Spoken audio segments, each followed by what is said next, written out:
Hey there, everyone. We're going to continue. I'm going to read the sentence from the last time just so we remember what we were talking about. Your best bet is to wait in Independence for a wagon train to be made up and join with it. So that was advice that the Todd family was given.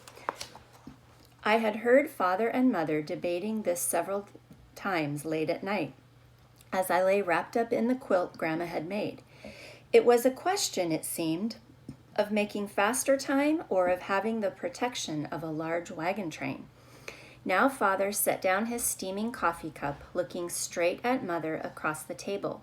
That is what we aim to do, he answered, and Mother smiled. We crossed into Kansas and headed north along the border toward Independence, Missouri.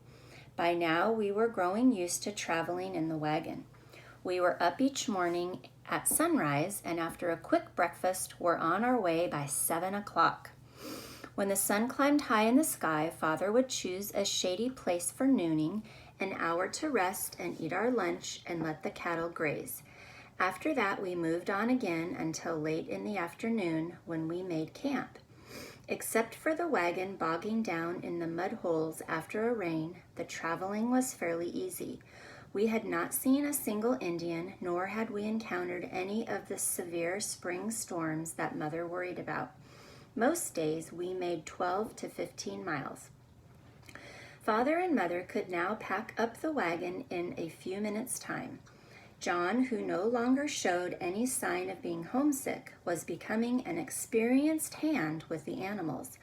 Mother was learning to bake good sourdough bread, and I was able to wash the dishes faster every day.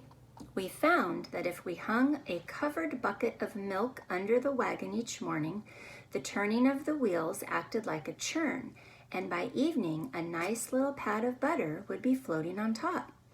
As the days grew warmer, Mother insisted that Lavina and I wear sunbonnets and long mitts to protect our faces and hands from the sun.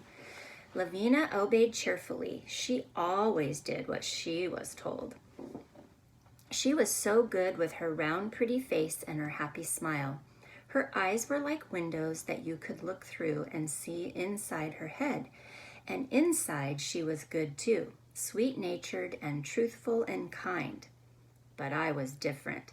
I hated the feeling of that long bonnet poking out over my face and kept finding excuses to take it off.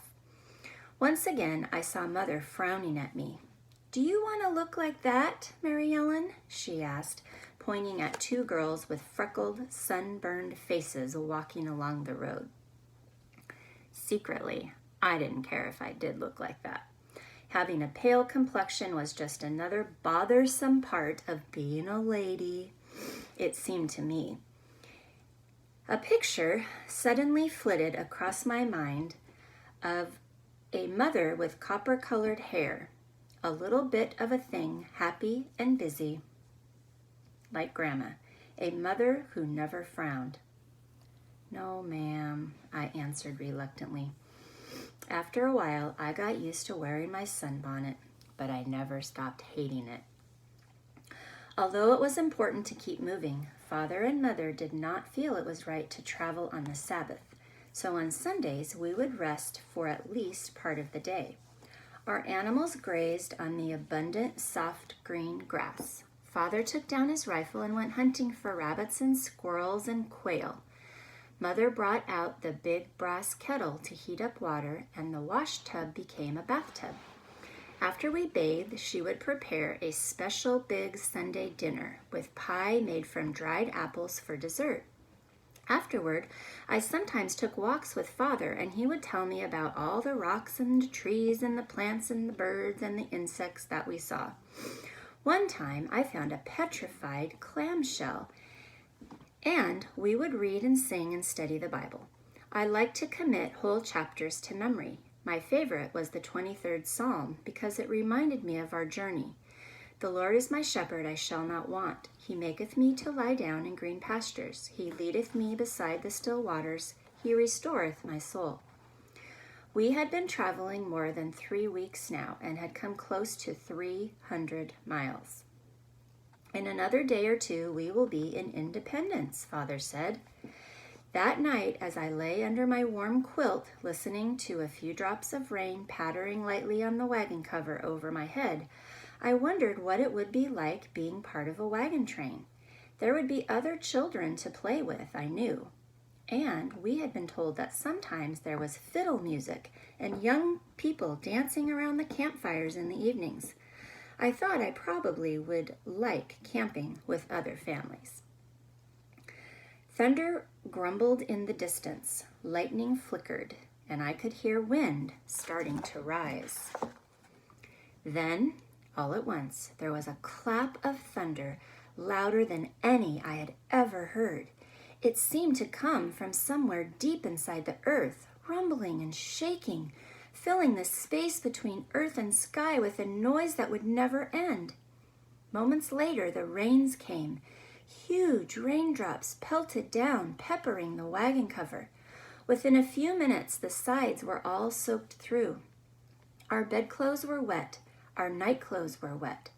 Cynthia was crying in an awful, high, wailing voice. Mother was trying to comfort her. Lavina and I huddled close together to keep warm. It's all right, Father's calm voice reassured us. It's only a storm. It will soon be over. Over now, sobbed Cynthia. But the wind whistled and shrieked and the thunder kept crashing. This was the kind of storm that George Kimball had warned us about, I thought, and all my fears came rushing back. With each thunderclap, I could feel the wagon tremble. I was sure that at any moment the cover would be torn off and our wagon would capsize. Wrapping my quilt tight around me, I thought of Grandma. How I longed for her loving arms around me, her soft voice giving me courage. Father was busy trying to fasten down the wagon cover. Mother was too distracted by Cynthia's crying to have time for me. Besides, she never had been one for hugging and kissing. All at once I thought of the time when I was very little, maybe 2 or 3, and Grandma took me with her to Uncle Jimmy's store. Uncle Jimmy put me in an empty maple sugar barrel, and I sat inside it for a long time, eating all the little sugar lumps stuck to the sides. When I cried to get out, he sat me up on the high counter, grinning at me with his laughing eyes and black curly hair. Is that little girl for sale? Someone asked, and Grandma came and swooped me down into her arms and said, never. I felt a choking in my throat and tried to hold back my tears, pulling the damp quilt over my head so no one would hear. It's all right. Father's soothing voice came again. The wind is beginning to die down. It is nearly over. The wind moaned and the rain dripped. Thunder rumbled, slowly moving away until it was only a faint mutter in the distance. I was so tired that at last I fell asleep. So what I would like for you to do today is we have talked a lot about making a picture in your mind as you are reading. And I know that this is probably how you are picturing Mary Ellen because she's the main character. But I want you to also be picturing Lavina, the sister. And I'm going to reread a little bit of what the description of her was with some adjectives and different words. And then I want you to try to draw a picture of her and submit it to me. You can submit it on Seesaw as a picture, or you can submit it through a Google Doc. So I'm going to see if you can try to do that. Mother insisted that Lavina and I wear sunbonnets. She always did what she was told. She was so good with her round, pretty face and her happy smile. Her eyes were like windows that you could look through and see inside her head. And inside she was good too, sweet-natured and truthful and kind. So I want you to think about what Lavina might look like. Also, I'm going to look back here at my notes that I took and remind you, maybe if I can find it. I have lots of notes.